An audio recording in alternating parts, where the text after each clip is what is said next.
परमात्मा कहते हैं मैं किस किस को समझाऊं, सभी ने एक रट लगा रखी है, माया जोड़ लूं, कोठी बना लूं और बस बैंक बैलेंस बना दूं।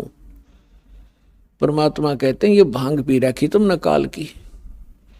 कबीर ये माया अटपटी सब गट आण अड़ी, और किस किस ने समझाऊं या कुएं भांग पड़ी। जैसे शाम के समय शराब के ठेके पर 5-4 शराबी घूटी लाकर आ रहे हों, उनकी गतिविधि और उनकी भाषा देखो, एक जैसी सबकी, एक जैसी भाषा, एक जैसी चाल, ऐसे लटखड़ाते चलेंगे और बोलेंगे तो ऊट पटांगा बकवाद करते हुए दिखेंगे। तो ये परमात्मा कहते हैं इस काल ने तो इस 21 ब्रह्मांड में भांग गिर रखी है बगैर तोली, और इस भांग को पिए फिर रहे सारे के सारे प्राणी।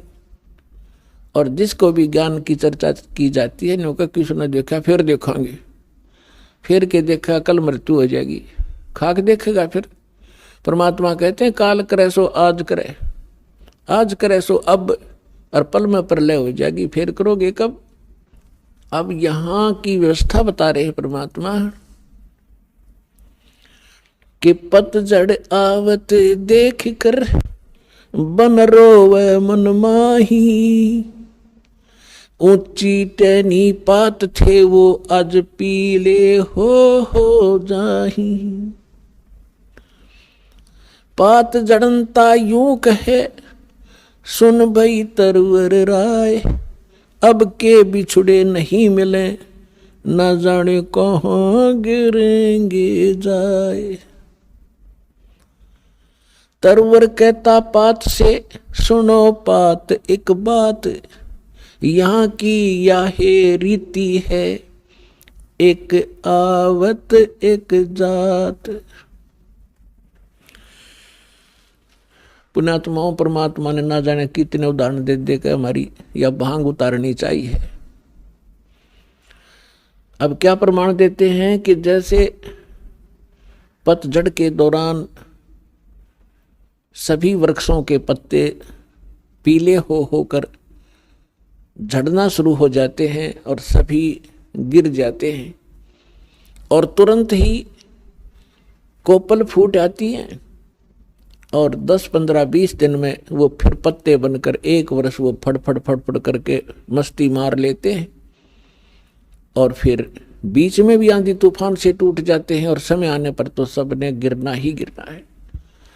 तो यहाँ परमात्मा याद दिलाते हैं कि पतझड़ आवत देख के जब प्रलय होगी सभी विनाश में आवेंगे। तो यहाँ बता रहे हैं पतझड़ आवत देख के बन रोवे मन माही, ये ऊंची टहनी पात थे आज पीले हो जाही। अब जैसे हम बूढ़े हो गए, हमारे सफेद बाल हो गए, सफेद बाल हो गए तो ये समझ लो टिकट कटन वाली है, कट जायु कदे। तो इसलिए ये प्रमाणित हो गया है कि अब अपनी तैयारी पकड़, भक्ति कर। फिर क्या बताते हैं कि पात झड़नता यूं कहे सुन भई तरवर राय। अब जैसे कोई बड़े पूरे परिवार में कोई सदस्य बीमार हो जाता है, रोगी हो गया, असाध्य रोग हो गया, और डॉक्टर ने बता दिया 10 दिन का मेहमान है या 1 महीने का मेहमान है, उस समय उसकी क्या स्थिति होती है। रिलेटिव आकर इकट्ठे होने लग जाते हैं, परिवार के सदस्य भी आसपास बैठ जाते हैं। तब वो खुद सोचता है कि अब के बनेगी, मेरे साथ कहाँ जाऊंगा। तो यहां उदाहरण दे रहे परमात्मा के पात जड़नता यूं कहे सुन भई तरवर राय। हे वृक्ष, यानी वृक्ष समझो एक परिवार, एक पत्ता टूट कर जा रहा है वो सदस्य परिवार का, और वो खुद कह रहा है कि ना जाने कहाँ गिरेंगे जाए, अब के बिछड़े फिर नहीं मिलेंगे, ना जाने कहाँ गिरेंगे जाए। तो फिर जो कुल के लोग बैठे होते हैं वो एक सांत्वना दिलाते हैं, और क्या कहते हैं, भाई यहाँ तो सब नहीं मरना है, ना कोई रहा, 2 दिन आगे पीछे भी ये तो सब नहीं जाना है, परमात्मा का विधान है, चिंता ना कर, जो होनी थी होगी। बस इतना संतोष देकर हम उसका दिल डांटते हैं। ऐसे ही उदाहरण दे रहे परमात्मा कि वृक्ष कह रहा है, वो तरवर कह रहा है, तरवर कहता पात से सुनो पात एक बात, यहाँ की या है रीति है एक आवत एक जात।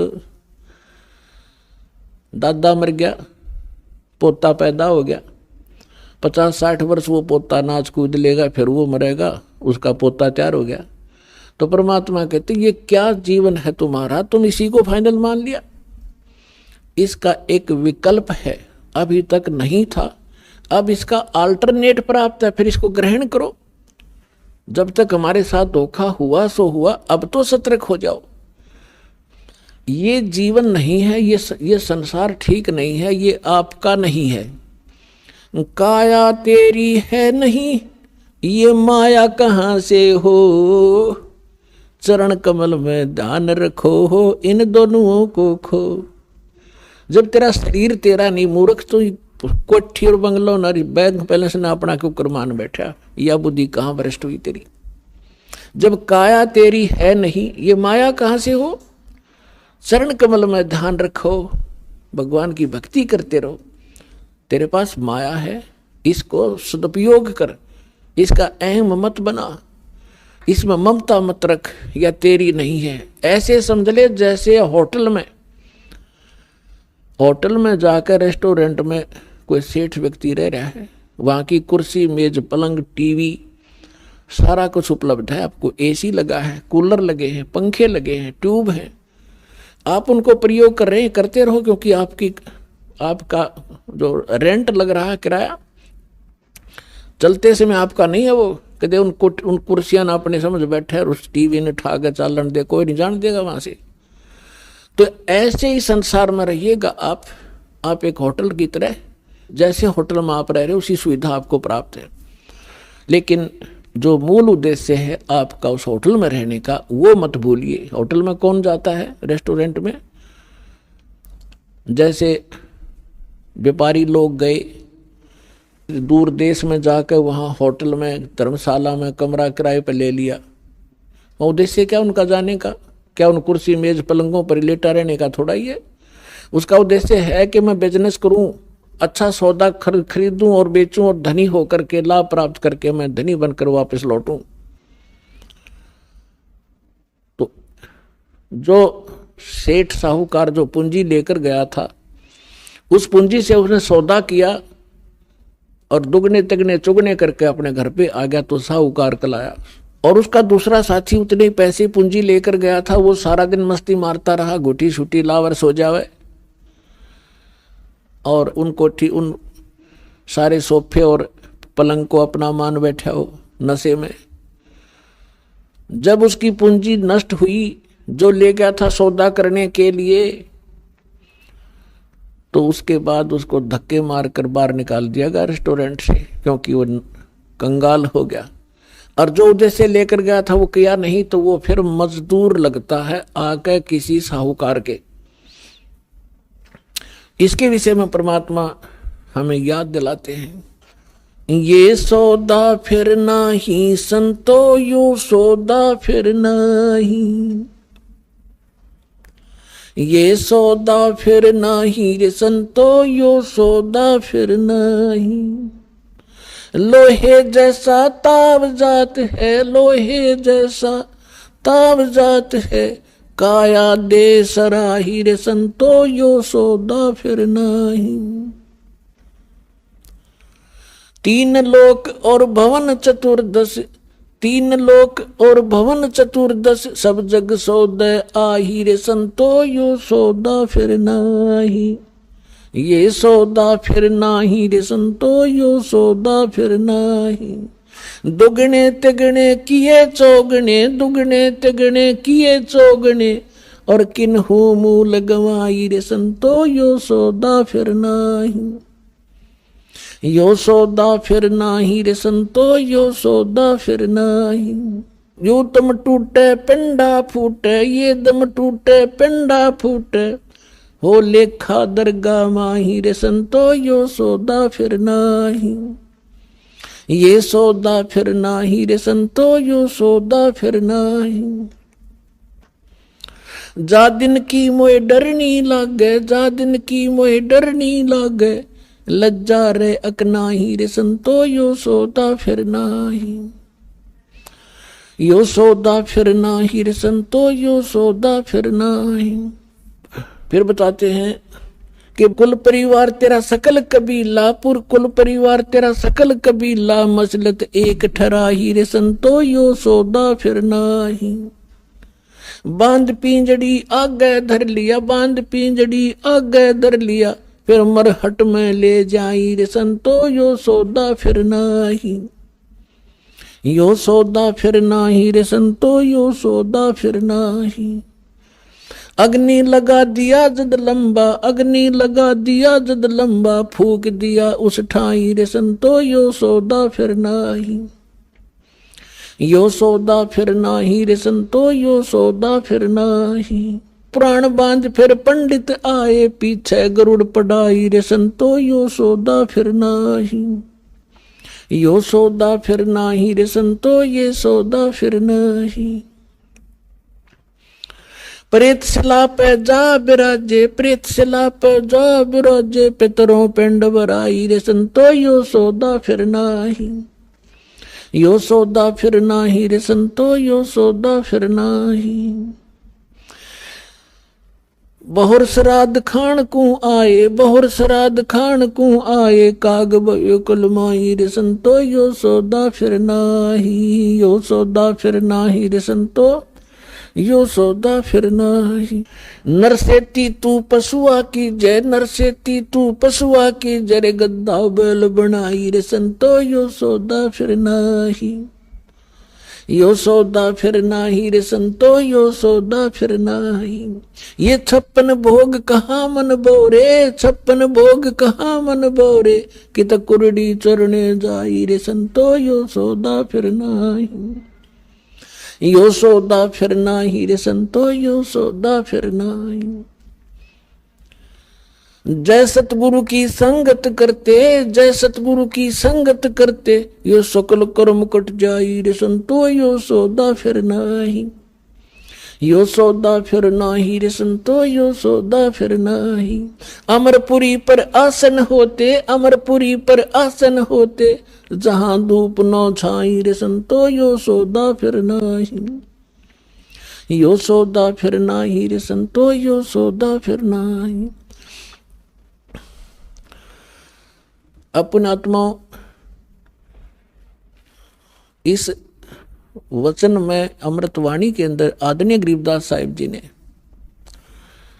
परमात्मा की महिमा और इस जीव की दशा बताई है।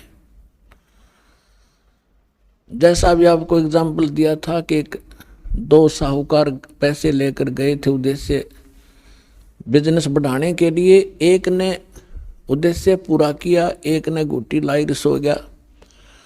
जिसने दोगुने तिगने कर लिए वो तो सेठ बन गया, और जिसने घुट्टी लाई बकवाद करी घड़ी वो टोटे माँ के मजदूर लगा। तो यहां बताते हैं कि लोहे जैसा ताव जात है, ये काया दे सराही। अब जैसे कारीगर होता है, लोहे को गर्म करता है आयरन में, उसको खूब गर्म कर देता है, और उस गर्म रहते ही उसके ऊपर वो चोट लगाता है या किसी मोल्ड में डाल देता है, तो जिस उद्देश्य के लिए वो गर्म किया था तो वो सफलता प्राप्त कर लेता। जब गर्मा गर्म पर कर गया था, और जब वो जरा सा ठंडा हो गया, फिर चाहे सारे गन्ने जाड़ ले, वह चीज नहीं बनेगी, बांगा टेढ़ा हो जाएगा। तो यहाँ बताते हैं कि लोहे जैसा ताव जात है, ये मनुष्य जीवन आपका है। जब तक ये मनुष्य जीवन है आपका लोहा गर्म है, और इस गर्म लोहे पर ये चोट लागी राम नाम की सत्संग की, तो आपका उद्देश्य पूरा हो जाएगा जिसके लिए मनुष्य शरीर मिला था। और ये हो गया ठंडा, इसको देंगे फूक, फिर बनेगा गधा। या सुंदर शरीर रहा नहीं, बांगा टेढ़ा मुंह हो गया, कोई गधे का, कोई बंदर का, कोई कुत्ते का, कोई धूम लगाए फिर रहे होंगे हम। तो इन कष्टों को याद दिलाया जाता है, इसके साथ साथ इसका एक समाधान भी इसमें बताया जाएगा। क्या बताते हैं? 3 लोक और भवन चतुर्दश, ये 14 लोक और 3 लोक 14 भवन के सब अपना वर्क डन किया हुआ प्राप्त कर रहे। सब सौदे के लिए ही ये आते हैं, यहाँ पर सौदा करके जाते हैं। जो जैसा कर्म करता है वैसा ही फल इनको यह मिल जाता है। 3 लोक और भवन चतुर्दश सब जग सौदे आही, और दोगुने तिगुने करे चौगुने किन्हु मूल गवाई। ये मनुष्य जीवन के श्वास आपकी मूल धन है, ये मूल पूंजी है। जो अच्छी आत्माएं हैं, जो सत्संग में आते हैं, उनको परम संत मिल जाते हैं, शास्त्र उनको साधना प्राप्त हो जाती है, और मर्यादा में रहकर अपने उद्देश्य को ना भूलकर आजीवन भक्ति करते हैं, तो वो दुगुने तिगुने चौगुने कर लेते इस मूल धन के। और जो केवल सारा दिन राजनीति में गुटी सुटी लाई ताश खेले बकवाद घड़ी पेट भरने के लिए धंधे में लागे रहे, बस उसी को फाइनल मान लिया, तो कहते उन्होंने मूल गंवा दिया, वो मूल धन नष्ट कर दिया, मनुष्य जीवन को बर्बाद कर दिया। उसके बाद फिर क्या होगा? कहते हैं ये दम टूटे, श्वास खत्म होंगे, ये शरीर नष्ट हो जाएगा, समाप्त होगा। फिर जीवात्मा तो ऊपर ले जाएंगे पकड़ कर यम के दूत, और पीछे से ये नकली धर्मगुरु हमारे इसकी क्रियाक्रम पर ला देंगे हमने, और वहां उसकी दुर्गति हो रही होगी ऊपर, यहाँ हम क्रियाक्रम करके उसकी गति की चिंता कर रहे होते। क्या बताते हैं कि उस दरगाह में मार पड़ेगी, यम पकड़ेंगे बाही। जिन्होंने परम संत सतगुरु रूप में प्राप्त नहीं हुए, सत्साधना नहीं की, उनको यम के दूत पकड़ कर ले जाते हैं, और जिनको संत मिल गए सत्साधना कर रहे हैं, उनको यम के दूत नहीं ले जाते, उनको जहाज में बिठाकर भगवान ले जाता है। कबीर साहब कहते हैं आए हैं सो जावेंगे ये राजा रंग फकीरे, एक सिंहासन चढ़ चले एक जूड़े जात जंजीरे। आने और जाने में बहुत अंतर रहेगा। कबीर साहब कहते हैं जो जन्मे हैं वो मृत्यु तो होगी। आए हैं सो जावेंगे राजा रंग फकीर, लेकिन राजा रंग जो भक्ति नहीं करते और फकीर साधक जो संत कर भक्ति करता है, उनके जाने में बहुत अंतर होगा। एक तो सिंहासन चढ़ चले विमान में बैठ कर जाएंगे, और एक बांध के ले जाएंगे जिनको यम के दूत, तो बहुत अंतर हो गया। अब क्या बताते हैं कि कुल परिवार तेरा सकल कबीला मसलत एक ठहराई। जब आपका शरीर पूरा हो जाएगा, श्वास छूट जाएंगे, जीव निकल जाएगा, तो आपके अंतिम संस्कार के लिए आपके कुल के लोग तुरंत एक राय कर लेंगे, अब उठाओ जल्दी और फूको, फाइनल करो इसको। कुल परिवार तेरा सकल कबीला मसलत एक ठहराई, सब ने एक सलाह बना ली, और बांध पिंजड़ी आगे धर लिया मरघट में ले जाई। अग्नि लगा दिया जद लंबा फूक दिया उस ठाई। अब शरीर का तो कर दिया काम, अब क्या शुरुआत की?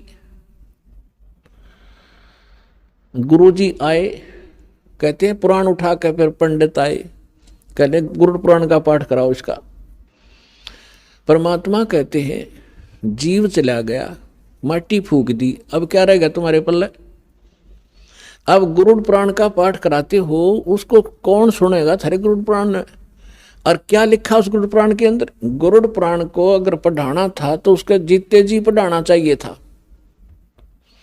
जैसे गुरु पुराण के अंदर लिखा हुआ है कि जब ये प्राणी शरीर छोड़कर जाता है, और जिसने भक्ति नहीं की होती, दान धर्म नहीं कर रखा है, यम के दूत पकड़ कर ले जाते हैं, और आगे फिर उसको भंडारे चल रहे होते हैं, और उसको नंगे पैरों घसीट कर ले जाते हैं। उसको भूख लगी है, प्यास लगी है, और वो देखता है सामने, और यमदूतों से कहता है मुझे खाना खा लेने दो। वो कहते हैं नहीं, तेरे लिए अलाउड नहीं है, पहले धर्मराज के पास चल, फिर पूछेंगे अगला तेरा क्या हिसाब किताब करना उन्होंने। तो ऐसी दुर्गति होती है। फिर गुरु पुराण में बताया जाता है जिसने ऐसे कर्म किए उसका हाथ कटा, जो ऐसे कर्म करता वो अंधा होता है, जो ऐसे कर्म करता है उसको उसका बेटा मर जाता है। तो परमात्मा कबीर जी कहते हैं कि तुमने वो गुरु पुराण उसको पहले पढ़ाना चाहिए था, ताकि वो बुराइयां बचता और पाप कम करता, भगवान भज लेता, डरता। अब वो गदा बनने की तैयारी करे, तुम गुरु पुराण पढ़ाने लग रहे हो, वहां पर है सारे उल्टी रीति। अब क्या बताते हैं परमात्मा कि प्रेत छला पर जा विराजे पितरों पिंड भराई, और बोर श्राद्ध खान को आई फिर काग भय कलमाही। अपने आत्माओं, इन हमारे धर्म गुरुओं ने हमारे को सारी उल्टी पढ़ाई पढ़ा रखी है, जो कति हमारे भट्ठा बठान की। इन्होंने सदग्रंथ भी ढंग से नहीं समझे। अब देखो हमारे सदग्रंथ क्या है, जैसे जंगल है वन, और वन के अंदर हर तरह के पौधे होते हैं, हर तरह की बूटियां होती हैं, जो उसमें सबका वर्णन है, सबकी। जैसे कोई औषधियों की बुक है, उसमें प्रत्येक बूटी का डिफाइन कर रखा है, ये इसका ऐसा रंग है, ऐसे पत्ते हैं, इतनी हाइट होती है उसको, वो और काम किस में आती है वो भी लिखा होता है। तो उसमें ऐसी जड़ी बूटियां भी होती हैं जो हानिकारक भी होती है। तो इन्होंने हानिकारक सेलेक्ट कर रखी है इन ग्रंथों से, और इनमें और भी वर्णन कर रखा है कि ऐसा करने से सारा काम निमट जाएगा। वो उन्होंने हमारे को नहीं दिया, और वो अब हम ये दास देने जा रहा है आपको, पूरे समाज को, ये ग्रहण करो, जो शास्त्र अनुकूल साधना है, तुम्हारा भविष्य ठीक होगा। और यहाँ से जब जाओगे परमात्मा के विमान में बैठ कर जाओगे, ऐसी साधना दास आपको बता रहा है। अब जो प्रसंग चल रहा है कि कहते हैं अब यो आसौज का महीना आ गया। इस आसौज के महीने में इन्होंने 16 दिन सिलेक्ट कर रखे। 16 दिन सिलेक्ट कर लिए, मौज से लेकर पूर्णमासी तक। अमावस्या भी साथ ले लेंगे और पूर्णमासी। इन दिनों में तो इन्होंने ऐसे बना रखे महीने कि इन्हीं दिनों में कोई आठम ने, कोई छठने, कोई सातम और दूज ने, पहले प्रथम ने, कोई ना कोई किसी तिथि को तो मरेगा, किसी महीने मरो। वो सिलेक्ट कर लेते हैं कि तेरा पिता आठम न मरा था, तो आज सोच लागते ही आठम ने तना अपने पिता का श्राद्ध करना पड़ेगा। क्यों करना पड़ेगा? कि स्वर्ग में भूखा बैठा है। अरे भले आदमियों, वो स्वर्ग भी किसने बना दिया जिसमें पानी मिलता ना रोटी मिलती। नो कहो नरक मजा लिया। अब यहाँ क्या बताना चाहते हैं कबीर साहब ने हमें हर तरह से समझाया है। रे भोली सी दुनिया सतगुरु बेन कैसे सरिया, रे भोली सी दुनिया सतगुरु बेन कैसे सरिया। अपने लला के बाल उतरवावे देख के चीना लग जइया। अपने लला के बाल उतरवावे देख के चीना लग जइया। एक बकरी का बच्चा लेके उसका गला कटैया, रे भोली सी दुनिया सतगुरु बेन कैसे सरिया, रे भोली सी दुनिया। अब सतगुरु बिना ये निर्णय कौन करे तुम्हारे को?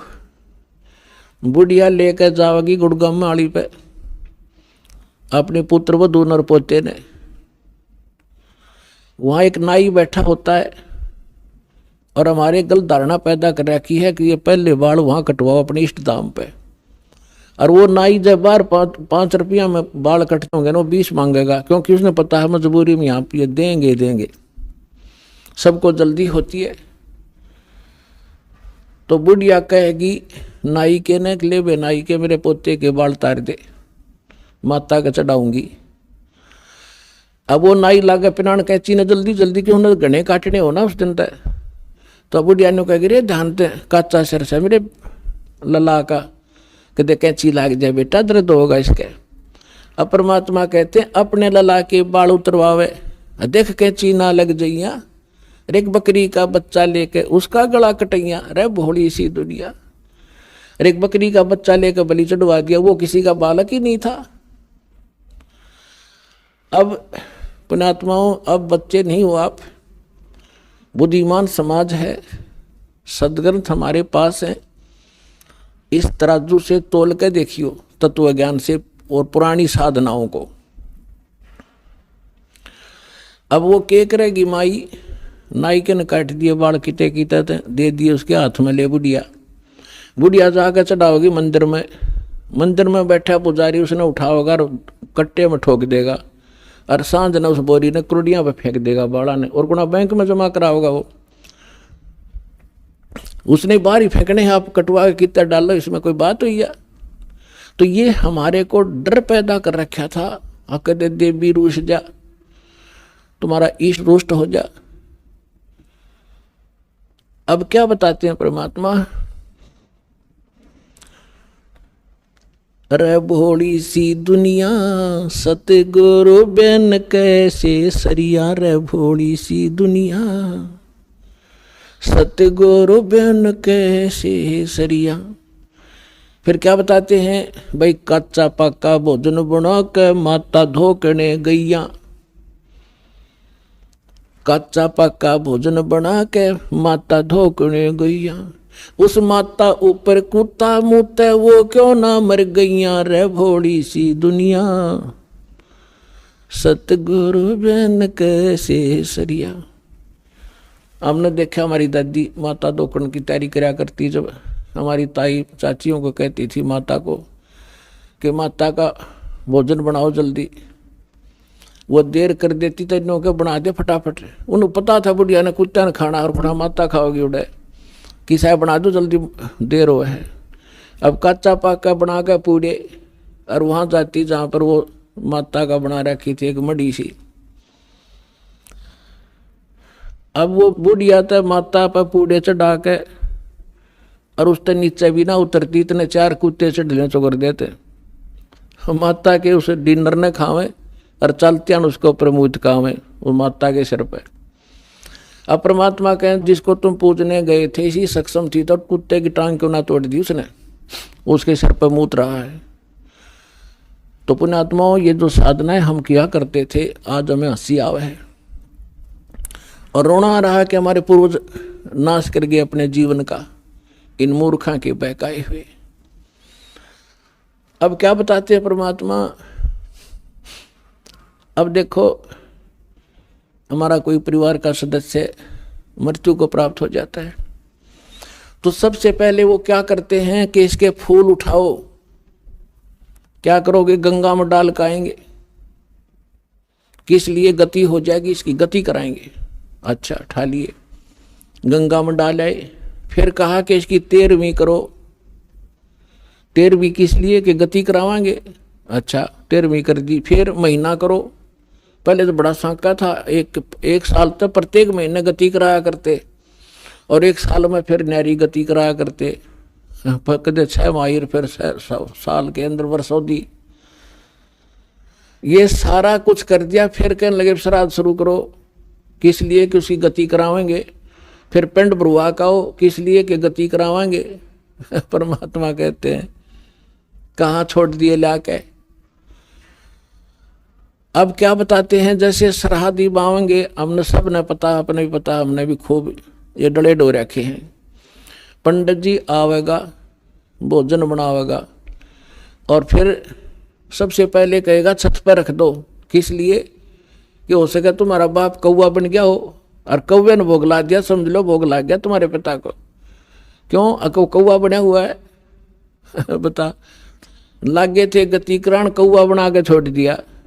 थरा के जो भैया, रे भोली सी दुनिया सतगुरु बिन कैसे सरिया, रे भोली सी दुनिया सतगुरु बिन कैसे सरिया। रे भोली सी दुनिया सतगुरु बिन कैसे सरिया। फिर बताते हैं, जीवित बाप गेल लट्ठम लट्ठा, और मुए गंग पुचैया। जीवित बाप गेल लट्ठम लट्ठा, मुए गंग पुचैया। जब आवे आसौज का महीना, वो कौवा बाप बनैया, रे भोली सी दुनिया सतगुरु बिन कैसे सरिया, रे भोली सी दुनिया सतगुरु बिन कैसे सरिया। अब बगैर ज्ञान के इस माया की हवस में हम बड़े छोटों का सत्कार भी भूल गए। एक बूढ़ा बतावा था, एक भक्त कह रहा था कि मेरा एक मित्र था, वो मैं भी रिटायर हो गया और वो भी रिटायर हो गया। एक दिन मुझे बैंक में मिल गया वो, बैंक में से उसने 8-10 हजार रुपये मिले पेंशन के, और उसके साथ मैंने उसको राम रमी करी। उसकी पुत्र वधू साथ थी। वह बोली ला दादा ये पीछे मैंने दे दे, खोदेगा कि राम लकड़ी जाएंगे तेरे पे। वो 10 के 10 हजार बूढ़े तीन दे दिए, और ने बोले हम जाओ बाजार में कोई सामान ले आवेंगे, उसने दे दिए 10 रुपये, रिक्शा में बैठ के घर चला जाइए। अब वो कहने लगा भाई या कौन थी, बोला छोरे की बहू थी, और बोला ठीक से, बोला खाक ठीक सू, आज मैंने पैसे दिए ले ले, मैं चाह न भी तरसूं, सारा दिन इनके मुंह तरफ देखता हूं, ईसा ठीक सू मैं। तो पुणात्मा परमात्मा कहते जीवित बाप का तो कदर नहीं, और मरे पाछे इनके बकाए हुए नो का गंगा में डाल कहोगे गति हो जाएगी। गंगा में डालने तक गति होगी इनकी। फूक फाक दिया, राख बना दी उसने, कीता फेंक दो उठा के। बस तू अपने मनुष्य जीवन रहते जो करना कर लो, बाद में सारी बकवाद है उसका कोई लाभ नहीं। क्योंकि इन्होंने इस सारी साधनाओं को बिगाड़ दिया। जो कुछ उस जीव को लाभ होना था जीवित समय में, जो विशेष लाभ होना जीवित समय में होना है, मृत्यु के उपरांत जो साधना वो करवाते हैं ना, मृत्यु के उपरांत उसकी गति करा देंगे। आज तक तो किसी गति हुई नहीं। और जिनके जो पितृ दोष हैं, जो आपके ऊपर कोई बाधाएं हैं, अब आपको ऐसे मंत्र आपके माध्यम से ऐसे पुनर्वर्तमान में कराए जाएंगे कि उनका भी छुटकारा हो जाएगा। आपकी अगली पिछली आने वाली पीढ़ियां सभी का उद्धार हो जाएगा। ये पुराना जो लोक वेद है उसके आधार से कुछ भी साधना आप नहीं करोगे, इसको त्याग दो। अब क्या बताना चाहते हैं कि जय सतगुरु की संगत करते ये सकल कर्म कट जाई, अमरपुरी पर आसन होते जो हो धूप ना छाई। गरीबदास साहिब जी ने बताया है कि यदि सतगुरु की शरण मिल जाती तो ना तो आप प्रेत बनते और ना ही पिंड भरवान की आवश्यकता पड़ती। और क्या बताते हैं, जो साधना ये किया करते थे उसका रिजल्ट क्या होता था। भूत जुनी जा छूटत है पिंड दान करते, गरीबदास जिंदा कहे भाई ने नहीं मिले भगवंते। अब धर्मदास जी अपने हिंदू धर्म में जन्मे थे, यही साधनाएं भ्रमित वो कर रहे थे।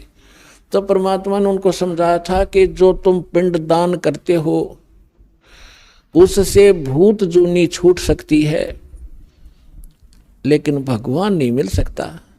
अब भूत जूनी छूट गई और गधा योनी पक मिल गई तो खाक गति कराई।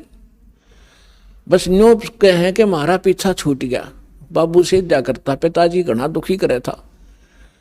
भगत आते हैं, कहते हैं मेरी माँ मर गई, मेरी बहन को दुखी कर रही है। अब वो अंडे धके खाती हुआ कितन की तो प्रवेश करे, पर परेशान खुद भी हो रही, ज्ञान उसको है नहीं। तो अब हम जो साधना बताएंगे उन आपके पितरों का भी कल्याण हो जाएगा और आप भी सुखी हो जाओगे, वो भी भाग जाएंगे, उनका कल्याण हो जाएगा, यानी छूट जाएंगे, आपसे दूर भाग जाएंगे और उनको मानव शरीर प्राप्त हो जाएगा। जो साधना दास आपको बताने जा रहा है, इससे सारा ही कल्याण होगा।